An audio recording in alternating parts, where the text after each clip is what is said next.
hari ini kita akan belajar fase definisi dalam manajemen proyek. Oke, ada 7 fase proyek software. Yang pertama itu teman-teman mendefinisikan atau definition. Selanjutnya ada analisis, terus ada design, ada programming, ada system test, terus ada acceptance, ada operation. Nah, di sini maksudnya definition itu contohnya aja kita ilustrasikan itu kita sedang membangun sebuah rumah ya, gampangnya seperti itu. Kita ilustrasikan saja supaya langsung paham gitu ya. Nah, definition itu mendefinisikan rumah yang akan dibangun. Misalkan teman-teman mau membangun sebuah rumah. Nah, itu kita harus mendefinisikan dulu tuh rumah yang akan dibangun itu bagaimana gitu ya. Apakah rumahnya 2 lantai, 3 lantai dan seterusnya gitu. Jadi kita mendefinisikan dulu gitu. Nah, selanjutnya ketika sudah didefinisikan kita mau membuat rumah seperti apa, selanjutnya spesifikasi rumahnya seperti apa. Spesifikasinya misalkan teman-teman pintunya ada 1, apa pintunya ada 2, pintunya ada 3, terus kekuatan bangunnya seperti apa bangunannya gitu. Jadi temboknya mau tebalnya berapa misalkan saja seperti itu, terus ada tiang-tiangnya bagaimana gitu, terus gentengnya mau seperti apa. Nah, itu spesifikasi rumahnya gitu ya. Jadi setelah didefinisikan terus kita analisis spesifikasinya seperti apa. Selanjutnya desain itu berarti setelah kita sudah tahu nih spesifikasi rumahnya mau seperti apa, selanjutnya desain itu menggambarnya. Misalkan teman-teman pasti pernah lihat desain rumah, sketsa rumah gitu ya, entah itu gambar blueprint rumahnya atau gambar jadi rumahnya. Terus ada misalkan kotak-kotak gitu tuh, yang kotak-kotak teman-temannya, jadi ada ruang tamu, ada ruang kamar tidur, ada kamar mandi dan lain-lain. Nah, itu di fase desain. Nah, selanjutnya ada programming itu berarti konstruksi rumah. Konstruksi rumah itu maksudnya membangun gitu ya, membangun sebuah rumahnya atau membangun sebuah sistemnya. Jadi ketika kita sudah tahu nih panjangnya berapa tuh di desain, arsitek itu kan membangunnya. Nah, desain itu misalkan panjang mukanya atau panjang kamarnya, luasnya itu misalkan 3 kali 3 meter. Nah, berarti di programming itu menerapkan itu gitu, diterapkan atau diprogram atau dibuat rumahnya, temboknya, dibuat juga semennya gitu ya, dibuat, dibangun gitu. Nah, selanjutnya setelah dibangun jadi gitu ya, terus dites, sistem tes gitu ya. Jadi apakah basementnya layak, apakah ada kekurangan ataukah ada yang harus diperbaiki, lantai 1 bagaimana, lantai 2 bagaimana, ruangan A bagaimana, ruangan B bagaimana, WC-nya berjalan atau tidak, pintunya bagaimana, jendelanya bagaimana, terus gentingnya bagaimana dan lain-lain. Itu sistem tes. Jadi yang ada di rumah itu saat membangun rumah itu semuanya kita harus dites dulu gitu ya. Nah, acceptance, rumah sudah selesai. Nah, ketika sudah selesai semua, ketika sudah dites, nah baru itu ada tahapan acceptance atau sudah selesai fase-fase sebelumnya gitu ya, sudah melakukan serangkaian tes gitu. Nah, selanjutnya operation itu berarti ditempati rumahnya ya. Rumah sudah dapat ditempati. Jadi rumahnya itu sudah selesai dan siap digunakan gitu. Apabila ada perbaikan, nah itu nanti ada di operation. Jadi setelah ada ditempati, apa kalau ada perbaikan kita balik lagi gitu ya.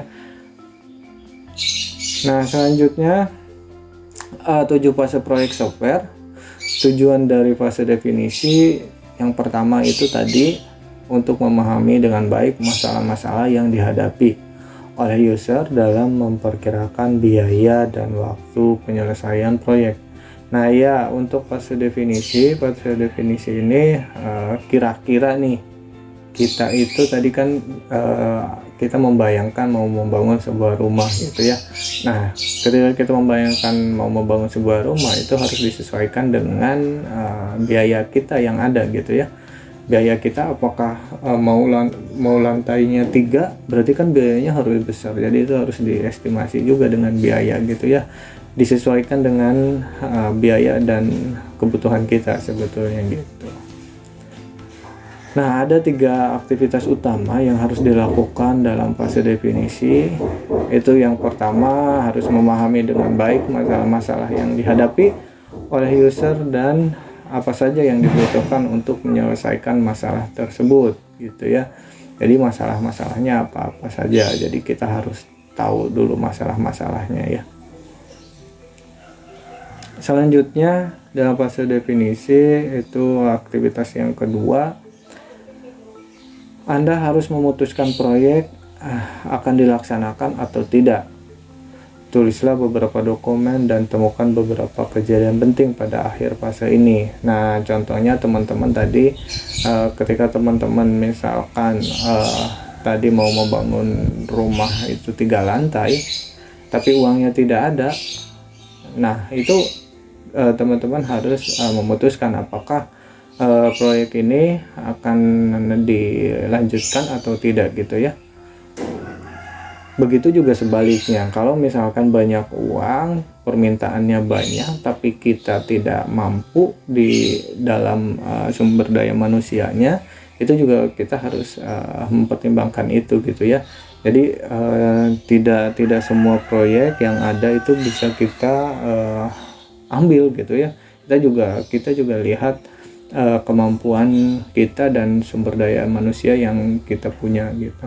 Jadi kalau proyeknya misalkan terlalu besar, bisa memang misalkan teman-teman punya kemampuan, misalkan gambarannya gini deh, gambarannya teman-teman suruh membuat perumahan 1000 rumah, misalkan 1000 rumah, kalau buat 1 rumah pasti bisa, 2 rumah 10 rumah pasti bisa. Nah ketika suruh membuat 1000 rumah bisa, tapi ada banyak masalah-masalah yang harus dipecahkan gitu. Nah itu berbagai pertimbangan yang harus dipertimbangkan dengan baik gitu.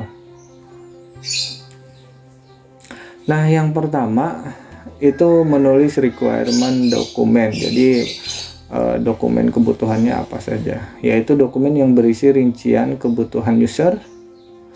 Dokumen RD harus jelas dan lengkap sehingga tim project team dapat memahami seluruh masalah-masalah yang dihadapi oleh user dan dapat memperkirakan biaya penyelesaian proyek tersebut. Kejadian penting pertama yang akan Anda hadapi berupa persetujuan atau penandatanganan dokumen requirement dokumen atau dokumen kebutuhan lah gampangnya ya, oleh user dan tim proyek gitu ya. Jadi membuat dulu rincian kebutuhannya seperti tadi ya. Kita membuat dulu rincian kebutuhannya kira-kira apa.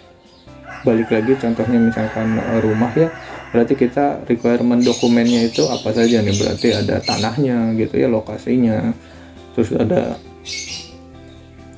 bahan-bahannya, semennya, terus batanya, misalkan kayunya, besinya dan lain-lain. Seperti itu. Jadi kita definisikan dulu atau kebutuhannya apa saja gitu ya. Itu harus ada. Jadi ada yang pertama itu requirement dokumen gitu.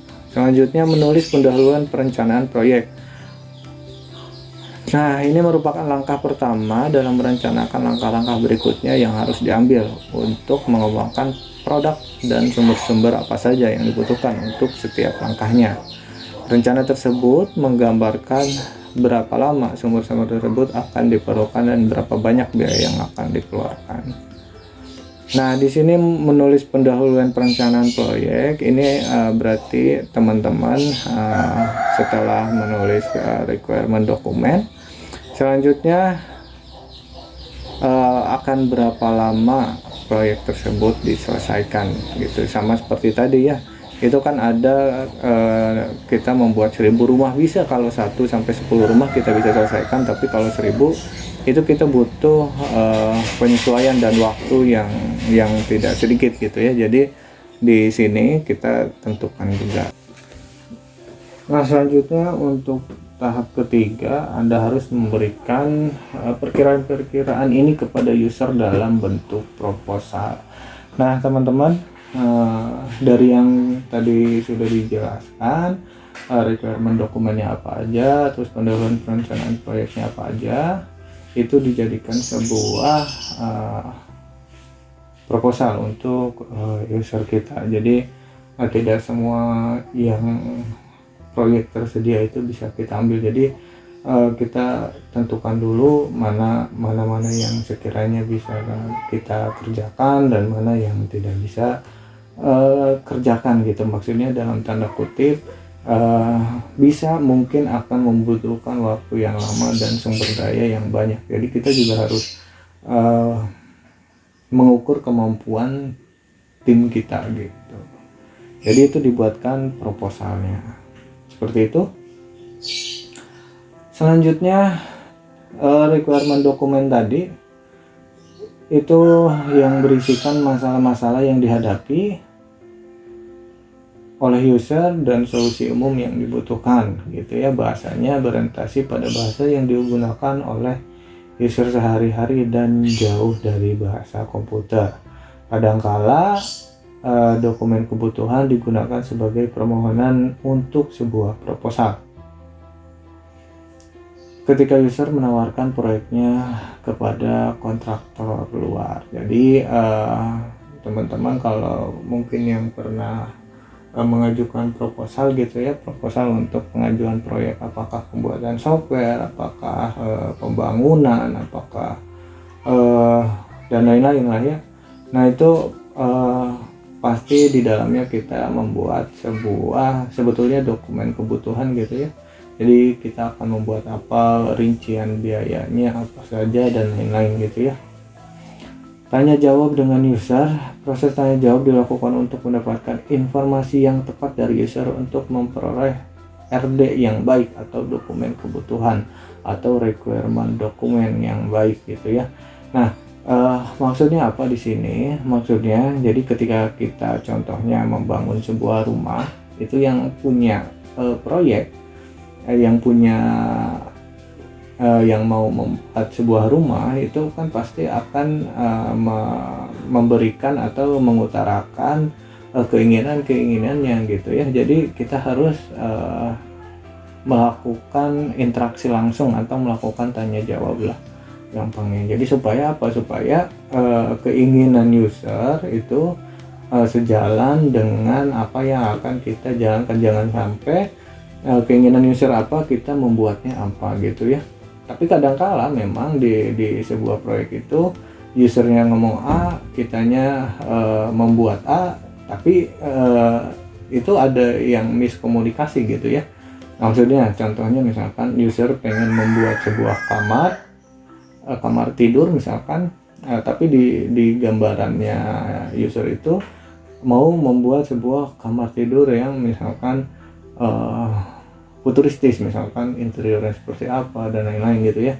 Nah sedangkan tim kita misalkan tim proyeknya itu hanya membuat kamar kotak saja. Nah itu kan sebetulnya ada miskomunikasi gitu ya, ada yang kurang detail dan kurang jelas. Nah maka dari itu dibutuhkan tanya jawab dengan usernya langsung gitu ya. Nah selanjutnya berikut ini pertanyaan yang berhubungan dengan wawancara yang akan dilakukan gitu ya. Ya ini kebiasaan-kebiasaannya ya. Yang pertama, cari tahu tentang aliran informasi yang ada dalam perusahaan tersebut. Mulai dengan pertanyaan-pertanyaan seperti informasi apa saja yang dibutuhkan untuk menjalankan kegiatan bisnis perusahaan. Seberapa penting aliran data baik antara departemen maupun antar individual, ketentuan frekuensi, waktu, dan keakuratannya. Nah, ini contoh-contoh pertanyaannya gitu teman-teman ya. Jadi informasi-informasi apa saja yang ada di organisasi tersebut atau di bisnis atau di proses bisnis di perusahaan tersebut gitu ya. Jadi itu yang akan kita hasilkan dan kita olah gitu ya. Data-data apa saja yang ada di perusahaan tersebut, terus proses bisnis apa saja yang ada di perusahaan tersebut gitu ya. Nah, itu yang akan kita tanyakan gitu ya saat kita wawancara. Nah, selanjutnya yang kedua, masukan-masukan yang diterima diikuti dengan pertanyaan-pertanyaan sebagai berikut. Informasi apa saja yang dibutuhkan untuk menghasilkan masing-masing barang, informasi apa yang tersedia, kapan dan di mana, informasi-informasi baru apa saja yang harus dikumpulkan. Ingat ada 5W gitu ya, who, what, where, when, why. Sediakan waktu untuk pertanyaan-pertanyaan di atas selama membuat sebuah wawancara gitu ya. Nah, inilah kenapa kita ada wawancara ya. Sebetulnya ini untuk menggali informasi-informasi yang memang benar-benar ada di perusahaan tersebut, sama seperti rumah tadi ya gampangnya. Jadi kita harus detail nanyanya itu apakah mau seperti apa spesifikasinya, apakah jendelanya mau di mana, terus nanti misalkan kamar tidurnya ada di mana, terus posisi meja, posisi kasurnya ada di mana. Nah, itu harus jelas, harus detail saja seperti itu ya. Nah, selanjutnya hal-hal yang terdapat dalam dokumen kebutuhan atau requirement dokumen. Yang pertama itu teman-teman ada pendahuluan, ada tujuan proyek, ada fungsi-fungsi utama dari proyek, keluaran umum, ada informasi input secara umum, ada kinerja, perkembangan, pengoperasian dan lingkungan, kompatibilitas atau pengantarmukaan, reliabilitas atau ketersediaan pengantarmukaan dengan pemakai. Jadi ini yang ada di requirement dokumen. Jadi fungsi-fungsi utamanya seperti apa, keluaran akhirnya akan seperti apa, terus informasi input-inputnya yang tadi sudah dilakukan wawancara seperti apa, kinerja yang diharapkan nanti ketika setelah proyeknya selesai itu akan diharapkan seperti apa, perkembangannya nanti setelah dilakukan pembuatan gitu ya seperti apa dan lain-lain gitu. Selanjutnya itu pengaruh organisasinya, terus ada pemeliharaan dan dukungan, dokumentasi dan pelatihan, keuntungan dan persyaratan dan kondisi. Nah, selanjutnya ada tanggung jawab user. Meskipun user tidak menulis requirement dokumen, dia bertanggung jawab untuk menyediakan pewawancara tim proyek yang dapat dipercaya dan informasi tepat pada waktunya. User harus dapat mengajukan orang yang mengetahui tentang semua sistem yang ada dan apa saja yang dibutuhkan untuk sistem yang baru. Jadi ketika teman-teman mengajukan sebuah proyek gitu ya, itu kita harus mewawancarai orang yang tepat gitu. Jangan sampai orang yang tidak terlalu menguasai atau tidak mengetahui alur dari perusahaan, dari proses bisnis, alur sistem yang sudah ada gitu ya. Jadi kita harus menanya orang yang tepat, sangat-sangat tepat, karena kalau tidak tepat nanti hasil akhirnya tidak akan sebaik yang diharapkan gitu ya. Jadi cari narasumber atau orang yang dapat diwawancaranya itu orang yang sangat tepat gitu. Nah, selanjutnya keputusan melaksanakan atau tidak melaksanakan proyek. Nah, tadi sudah dijelaskan. Manajer proyek harus bertanya pada diri sendiri apakah proyek yang ada memiliki peluang untuk sukses atau proyek tersebut akan mengalami kegagalan disebabkan oleh keterbatasannya sumber-sumber pengetahuan dan risiko di luar kekuasaannya. Biasanya ini. Jadi kalau kita mengajukan sebuah proyek apapun itu, sepertinya mirip-mirip ya. Jadi proyek apakah itu proyek pembuatan sistem ataukah sepertinya proyek pembangunan juga sama. Jadi sama seperti contohnya tadi lah, untuk gambaran gampangnya ketika kita mau membuat sebuah rumah itu, kalau 1 sampai 5, 10 itu mungkin masih bisa ya perumahan. Tapi kalau udah 1000, itu susah gitu ya. Bisa, tapi sumber daya kita akan kurang gitu misalkan saja. Jadi itu manajer proyek harus, atau kita sebagai tim itu harus dapat memutuskan gitu ya, harus dapat memutuskan apakah ini akan diambil atau tidak gitu, karena banyak pertimbangan yang harus dinilai gitu ya. Nah, selanjutnya manajemen risiko. Itu proses pengelolaan risiko yang mencakup identifikasi, evaluasi, dan pengendalian risiko yang dapat mengancam kelangsungan usaha atau aktivitas perusahaan gitu ya. Sebetulnya manajemen risiko ini mungkin ada mata kuliahnya, harusnya ada mata kuliah tersendiri gitu ya untuk manajemen risiko. Kita langsung saja, tidak apa-apa ya. Secara umum manajemen risiko bertugas melakukan identifikasi risiko yang akan terjadi, memperkirakan dampak yang akan terjadi pada bisnis kita jika risiko itu terjadi. Selanjutnya membuat keputusan finansial yang tepat mengenai dampak yang telah diperkirakan. Selanjutnya mengimplementasikan program penanggulangan risiko tersebut, dan secara kontinu melakukan pengukuran dan perkiraan apakah program yang telah dijalankan sudah efektif atau masih membutuhkan perbaikan. Karena kita harus mengingat, mengelola risiko bukan merupakan aktivitas sesaat, tetapi merupakan proses yang terus-menerus yang akan berlangsung, sehingga selalu ada pengontrolan, pengukuran, evaluasi, dan perbaikan.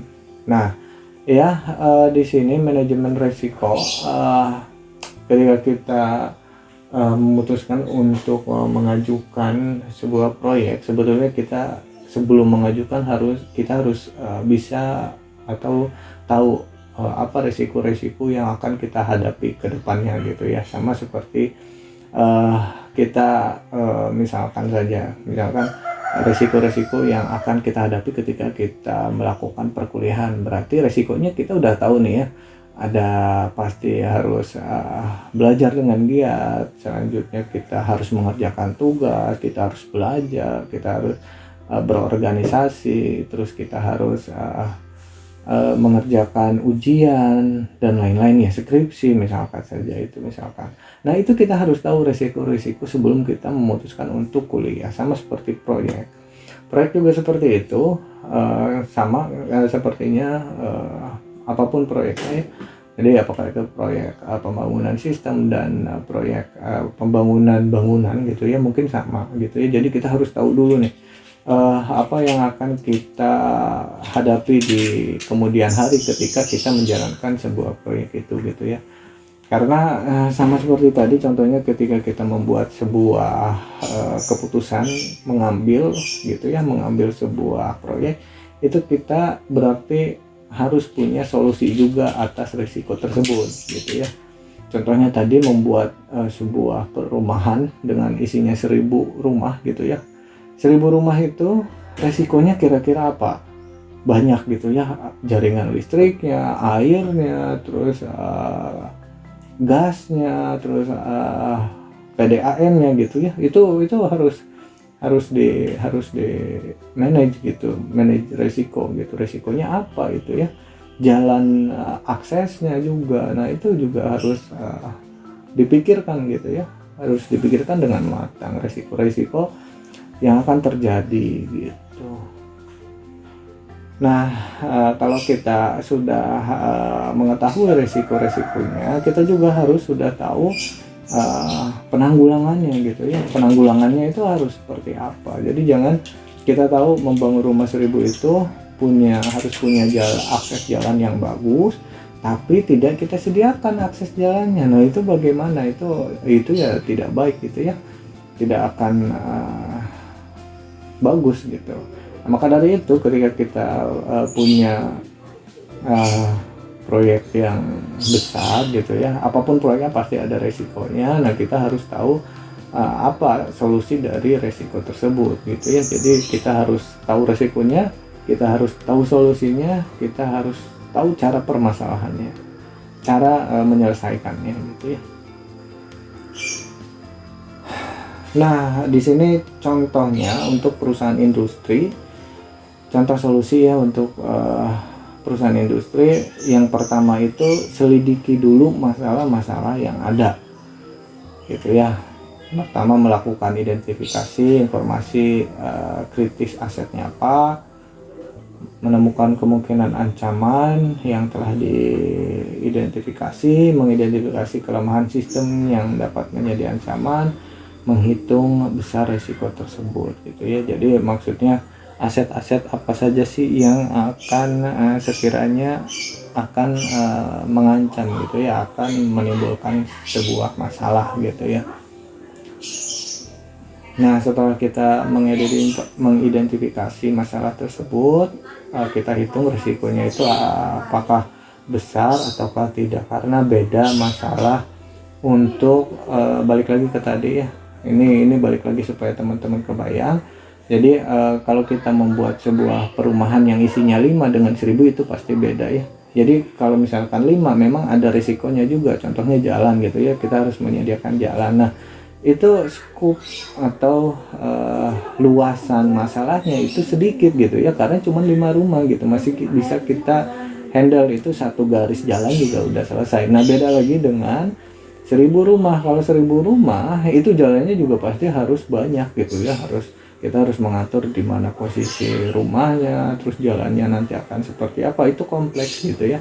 Nah itu akan kita kelompokkan menjadi beberapa kategori besaran masalah atau besaran resiko. Jadi kita kelompokkan yang risikonya sedikit, yang risikonya besar gitu, itu dikelompokkan. Nah selanjutnya hukum yang tidak bersalah. Ada 2 pendekatan dalam mengevaluasi suatu risiko. Kuantitas gampang yang bisa dihitung gitu ya, dan kualitas. Kalau kualitas kita tidak bisa menghitung kualitas gitu, patokan kualitas itu susah sebetulnya. Nah untuk kuantitas ini lebih mudah ditampilkan dan dimengerti karena output dalam angka gitu ya.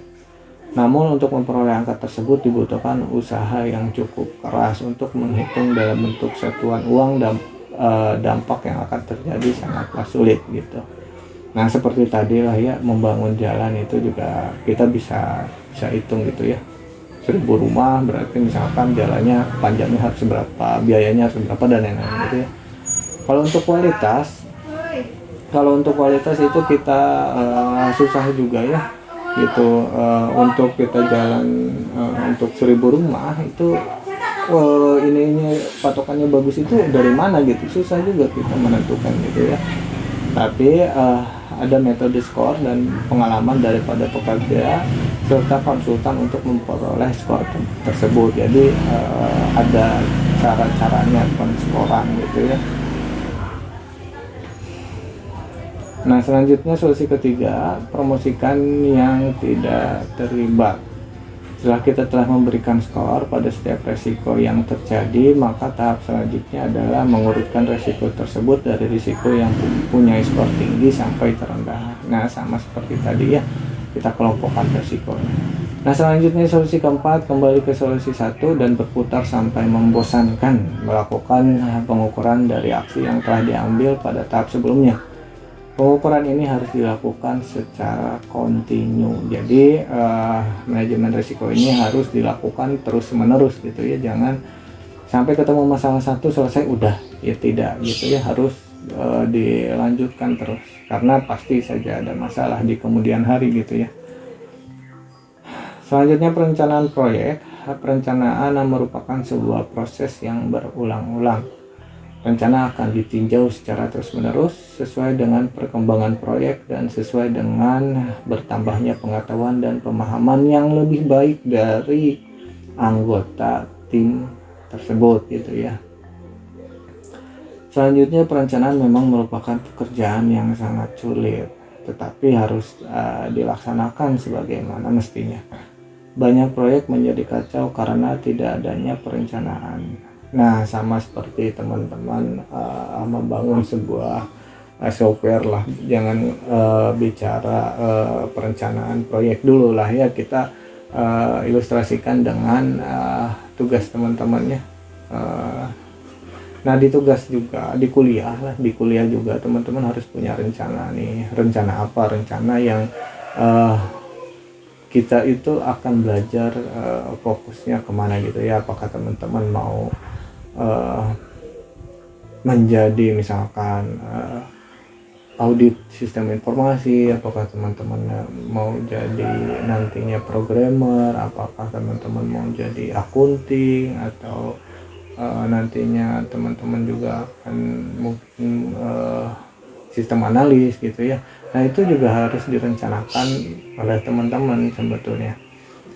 Nanti akhirnya teman-teman ketika lulus itu mau jadi apa, dan kemampuan teman-teman itu harus difokuskan sebetulnya kemana gitu. Nah, di sini nih perencanaannya. Kalau tidak ada perencanaan, itu pasti akhirnya itu tidak jelas. Program nggak menguasai, audit tidak menguasai, database juga kurang menguasai, nantinya bakal berantakan semua. Sama gitu ya di proyek juga, apalagi proyek gitu ya, harus jelas gitu, harus terukur, waktunya juga jelas, harus benar-benar jelas dan mudah dipahami gitu ya perencanaan proyek itu. Jadi tidak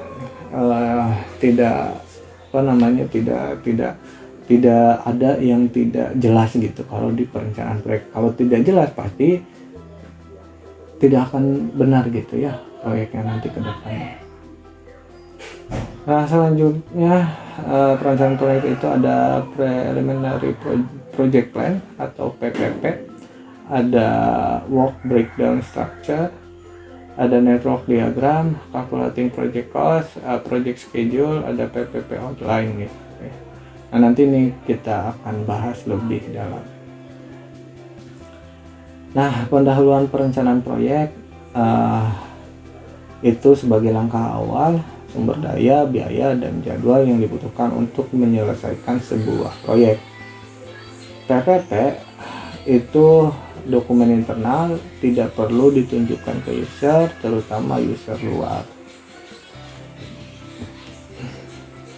Selanjutnya, WBS. Kunci sebagai rencana adalah memecahkan kegiatan yang diperlukan ke dalam sebuah kegiatan yang lebih kecil lagi. Rincian struktur kerja diawali dengan menyusun komponen-komponen utama proyek. Hal ini merupakan level 1 dari WBS. Level 0 adalah judul proyeknya. Nah, ini untuk WBS juga nanti kita akan bahas juga ya. Nah, sistem penomoran WBS ini akan kita jelaskan, akan kita bahas mungkin di pertemuan berikutnya.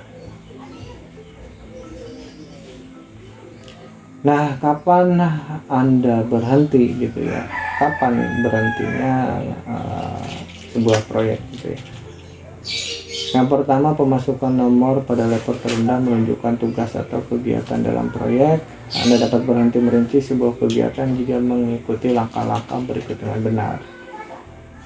Beberapa orang dapat diberikan tanggung jawab untuk melakukan tugas atau menyelesaikan kegiatan-kegiatan yang dilibatkan. Anda dapat memperoleh perkiraan berupa orang atau hari secara garis besar sebagai upaya yang dibutuhkan untuk melaksanakan kegiatan yang terlibat. Hal ini dapat dilakukan dengan memberi tanggung jawab pada setiap orangnya atau setiap tim. Anda dapat menjadwalkan tugas-tugas tersebut harus singkat dan dapat diselesaikan. Contohnya ini, jadi definition itu 20, apakah 20 hari apa orang gitu ya, teman-teman nanti tentukan saja apakah fase definition itu kita membutuhkan berapa hari nih kira-kira gitu ya, 1 hari kah, 2 hari, 3 hari, 4 hari, dan lain-lain gitu ya. analisis, ada desain, ada program A dan lain-lain gitu ya, ada program B, program C gitu. Sistem test, documentation, acceptance, training, operation. Nah ini gitu ya. Di sini teman-teman membagi sesuai dengan tugasnya gitu ya, aktivitasnya apa, diberikan waktu apa untuk berapa orang. Jadi harus sesuai juga, jangan sampai misalkan definition itu 7 bulan gitu ya, sedangkan program misalkan cuma 2 hari, kan tidak mungkin juga seperti itu gitu ya. Disesuaikan dengan kesulitan dan kemampuan timnya. Selanjutnya diagram jaringan, the network diagram gitu ya. Langkah kedua dari perencanaan adalah menggambarkan diagram jaringan yang menunjukkan urutan kejadian. Tipe diagram yang paling baik untuk masalah ini adalah Bagan-Perk atau diagram Perk lah gampangnya. Bentuk dari Bagan-Perk disebut precedence network, jaringan yang diutamakan. Setiap kotak menunjukkan sebuah kegiatan, pada setiap kotak ditulis nama kegiatan dan waktu yang diperlukan. Nah ini nanti akan kita bahas mungkin di pertemuan selanjutnya gitu ya. Jalur kritis dan lamanya proyek. Ini ada critical path gitu ya. Nanti ini ada di pertemuan selanjutnya ya, tapi saya akan jelaskan sedikit. Bagan-Perk dan critical path adalah jumlah jalur atau serangkaian kegiatan yang dapat ditelusuri pada Perk. Sederhana gitu ya, dengan mengikuti petunjuk garis panah, lamanya waktu yang dibutuhkan untuk menelusuri setiap jalur dapat dijumlahkan dengan menambahkan lamanya waktu dari jalur masing-masing kegiatan. Jalur kritis atau critical path merupakan jalur terpanjang yang didefinisikan waktu minimal yang dibutuhkan untuk mengerjakan proyek. Nah, ini nanti diagramnya atau lebih jelasnya akan di pertemuan berikutnya gitu ya. Selanjutnya menghitung biaya proyek gitu ya. Jika kontrak proyek telah mempunyai harga tetap, manajer proyek dapat menghitung biaya kasar atau tenaga kerja dengan cara mengalihkan jumlah tenaga kerja per hari dengan rata-rata biaya per hari. Biaya pekerja per hari disebut biaya penuh yang harus mencakup biaya operasi, sewa, administrasi pekerja, dan keuntungan. Untuk itu Anda harus menambahkan biaya tetap seperti computer time, sewa peralatan khusus, biaya tak terduga, dan sebagainya. Biaya tetap harus dirinci oleh setiap estimator untuk kegiatan utamanya. Nah, contohnya di sini rata-rata 75 gitu ya, 1000 per orang.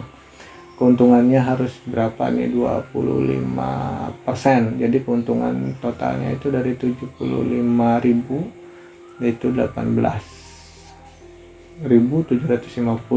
Faktor resikonya user berubah pikiran terhadap 10% per month di biaya sama dengan 10% tambahan waktu pemrograman gitu ya. Nah, jadi ini tambahan ketika teman-teman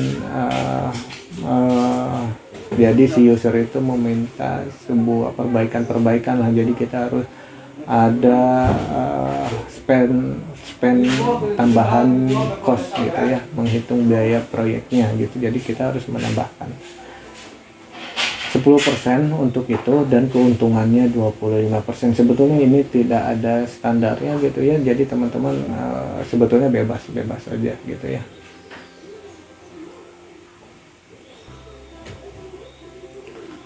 Penjadwalan proyek atau proyek schedule. Untuk melakukan hal ini, perencana harus mengaplikasikan jadwal yang sebenarnya dari perkiraan ke kalender day atau jadwal harian atau lamanya pekerjaan.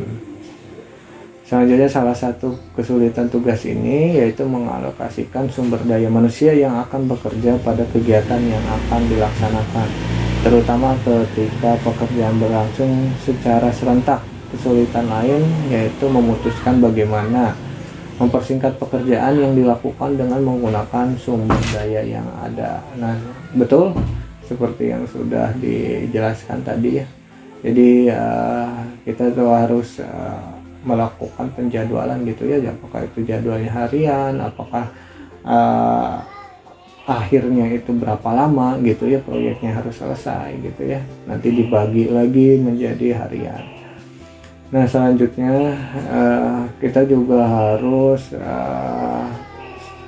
menghitung atau mengestimasi kemampuan dari masing-masing sumber daya manusia yang ada gitu ya. Orang ini misalkan rata-rata mengerjakan sebuah proyek program itu, misalkan pemrogramannya itu misalkan 30 hari. Nah berarti kita akan memberikan waktu itu untuk program A misalkan itu 30 hari. Selanjutnya outline pendahuluan perencanaan proyek. Yang pertama itu yang disarankan nih, yang pertama itu tim proyek. Nah jadi tim proyek ini siapa aja nih, jadi teman-teman harus mendefinisikan atau menunjuk atau merekrut tim-timnya atau orang-orangnya untuk masuk ke dalam sebuah tim teman-teman misalkan seperti itu ya. Nah selanjutnya biaya proyek. Biaya proyeknya kira-kira yang tadi sudah dihitung, diestimasikan. Sebetulnya bebas juga untuk biaya proyek, tapi kita harus punya dasar gitu ya. Punya dasar perkiraan kita bekerja, misalkan gampangnya bekerja satu harinya itu misalkan 100.000 untuk tim kita. Jadi kalau misalkan ada 4 berarti minimal itu 400.000 ditambah 25% tadi ya untuk manajemen resiko, dan kalau ada perubahan-perubahan 10%. Jadi tinggal dikalikan itu saja sebetulnya ya, di luar dari resource gitu ya, di luar dari misalkan kalau membangun rumah itu di luar dari bahan-bahan lah gitu ya. Nah selanjutnya penjadwalan proyek. Penjadwalan tadi sudah ya, jadi penjadwalan disesuaikan dengan kemampuan sumber daya masing-masing atau timnya atau orang di dalam tim itu. Jadi disesuaikan dengan kemampuannya. Selanjutnya pemeriksaan ulang, review, semuanya direview kembali. Terus laporan, dokumentasi dari pengerjaan itu semuanya harus ada. Terus assumption. Kesimpulannya itu perencanaan itu seperti menunggang kuda, kelihatannya sulit sebelum Anda mencobanya. Tetapi begitu Anda mencobanya maka segalanya akan menjadi mudah. Jadi seperti itu ya istilah-istilah yang memang seperti kuliah juga. Jadi kalau kita belum kuliah tapi takut, ketika sudah kuliah ternyata kuliah begini aja meskipun banyak tugas dan lain-lain gitu ya. Sama seperti ini. Terima kasih teman-teman, hanya ini saja yang bisa saya sampaikan. Untuk diskusi bisa di forum yang lain gitu. Terima kasih semua.